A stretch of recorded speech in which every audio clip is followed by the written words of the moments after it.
Hey, you guys, and welcome to American Culture.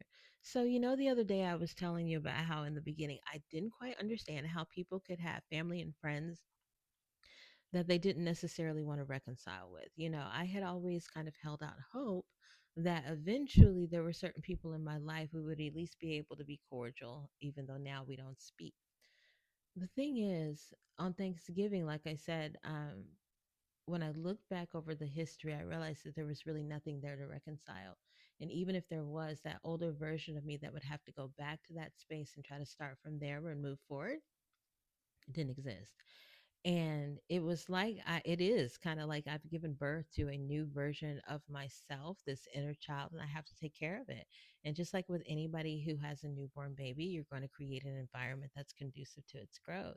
I think that that's the epiphany that I was having when I was helping the baby crawl the other day, is that the child is not here for me. I'm here for it. And I don't think a lot of parents really took on that mentality when they started having kids. It was like, okay, well, it's time. I'm married. I'm this age. I'm whatever.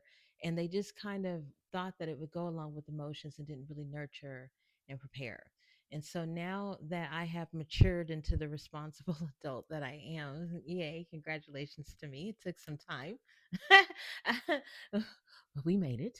And I have the opportunity to take care of me now, to encourage me, to nurture me, to get me to grow.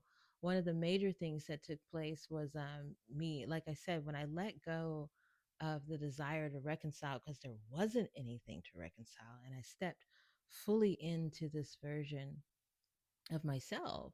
I let go of the resistance. You see, the thing is, there were so many different parts of my ego over the course of the past year that have just died, even before this. But it's been a year, you guys.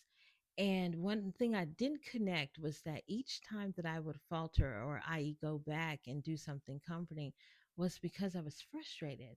So my ego had me glued to my former ways of life, being negative and whatever else, falling into those traps, those patterns due to frustrations and trying to find a way out of them, even so much as even keeping up hope in nothing. And you guys, there's a difference between hope and faith. And like I said earlier, when it came to my familial situation and the breakdown that we've had, I had a lot of hope there. But I can only tie that to my wants and desires and really put that up against the history. And there's not a real great track record for that.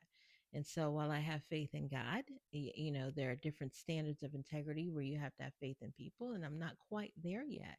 And in fact, I know I couldn't be with that mentality. There's no way that you're thinking unity. You're getting too much life from negative things. But like I said, you guys, that's neither here nor there. It's a former way of being. I've moved on from that. And anybody who comes into my life, I'll meet them in my own space. They'll be a part of this show. I don't have to leave my space to go play a part in somebody else's life. Everybody whose life I'm meant to be in, they'll be in front of my face. And or they'll make their presence known in my life on a regular basis. We'll know where each other lives, what our phone numbers are, what foods we like, or allergies we may have, different things like that.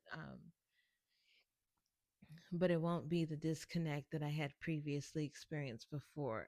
I had thought many times that I had shifted into the new way of being, but there's a different knowing, like I said, that came along with Thanksgiving. There was just something that made me realize that there's just nothing there, and not because they're bad people or it was a horrible experience, but because that earthly experience isn't meant for you to gain anything from. You literally don't take any of that with you.